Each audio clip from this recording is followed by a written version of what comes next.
Hey, what's going on, guys? So we're back with the Mustang. We're gonna go ahead and do a free-flowing exhaust today. Sorry about the noise. Free-flowing exhaust today. We're gonna go ahead and just do the lesser expensive route. We're not doing headers. We're just doing a free-flowing exhaust. And then after that, we're gonna go ahead and flash the Cam Low P Idle tune from Lund Racing. By the way, this week I went ahead and ordered my tune, and then we're gonna go ahead and show you guys how it sounds with the Lund Racing tune, and talk a little bit about how the car performs on otherwise bone stock 2017 Mustang. I know it's been out for a few years, but at the same time, it's always cool to see the difference between the stock tune and a bone stock otherwise tuned 2017 6R80.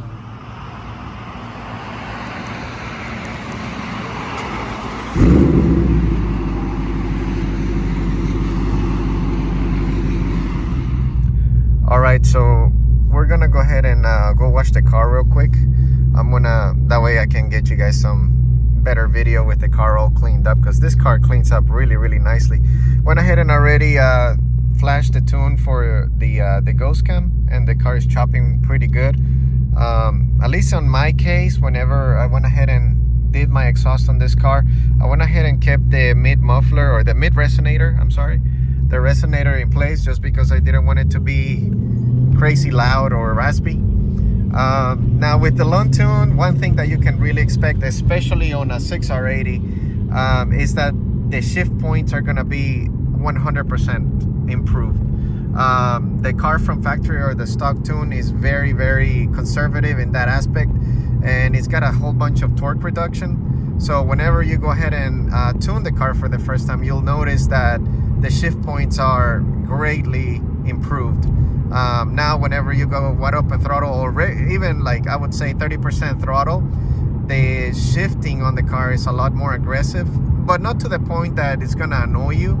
It's just something to get used to, but at the same time, I mean, it's a performance tune. You want performance out of it, and it's a lot better over the stock file.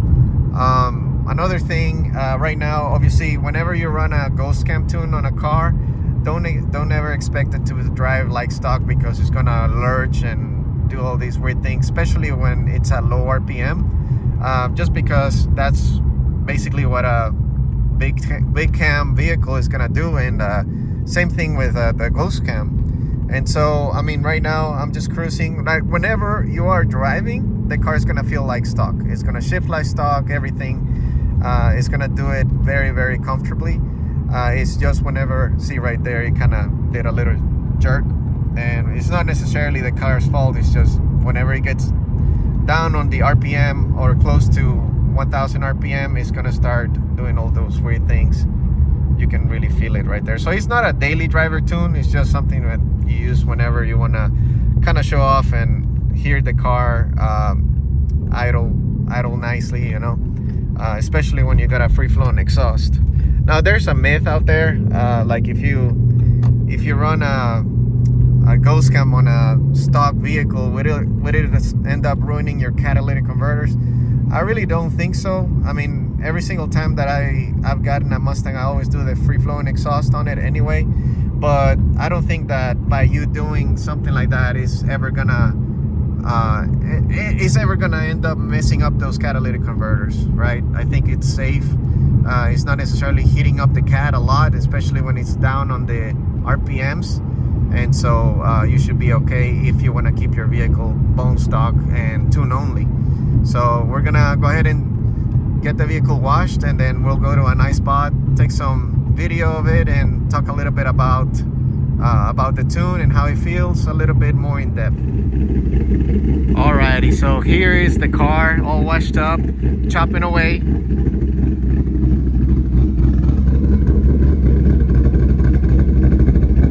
It sounds great. Honestly, this setup that I got right now, it's not, I didn't want it to be overly loud. It's got the Borla S-type mufflers, 3-inch, and then I kept the stock resonator, of course. These wheels and tires just look amazing whenever it's all cleaned up. And yeah, I mean, the car overall is cleans up really nicely. I mean, this Gen 2 cars, they're just so good. Best bang for the buck, in my opinion. And yeah, if I can get somebody, one of my friends, to get an in-car video of me driving the car. This car doesn't have any traction right now. Whenever especially for my dig, going from first to second gear, even to third gear sometimes, depending on the road condition, how sticky it is, it won't even hook.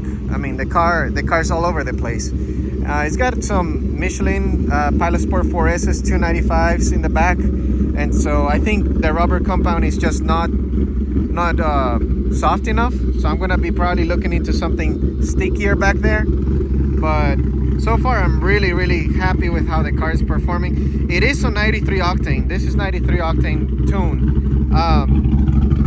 The reason why I didn't want to go with E85 right off the bat is because I've run E85 a bunch of times, but there is no E85 gas station super nearby my house or around my job.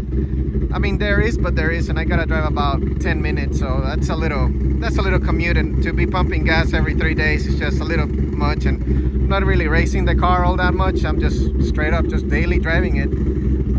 So I recommend you, especially if you have a 6R80 2017 Mustang, or even a 10-speed Mustang, it's very beneficial to go ahead and get yourself a tune, just because it's gonna improve the shifting a lot if it's an automatic, and it's gonna give you a lot more torque down low. I went ahead and kept the stock manifold for right now and stock intake, just because the car feels really good as is. I mean, so if you know about these 2017 intake manifolds, they are very high on torque. The torque output on the down low under 5,000 RPMs is really good on a Gen 2. And so all I did was put a little K&N air filter, and I think this stock airbox is really great. I mean, Ford did a good job. Now, if I can get a hold of a 2018 manifold, 2018 cold air intake and manifold, that would be a great addition. I feel like the car is not really gonna lose any torque down low, and it's gonna gain a lot up top. Over anything over 6,500 RPM is gonna really do well up in the RPM. But for right now, I'm really happy with how it is. Thank you guys for watching. I may try and get a video of the car at wide open throttle from a dig so you guys can see, but I'm gonna need some help with somebody, so if I can get it, I'll put it at the end of the video. Thank you guys for watching. We'll see you on the next one.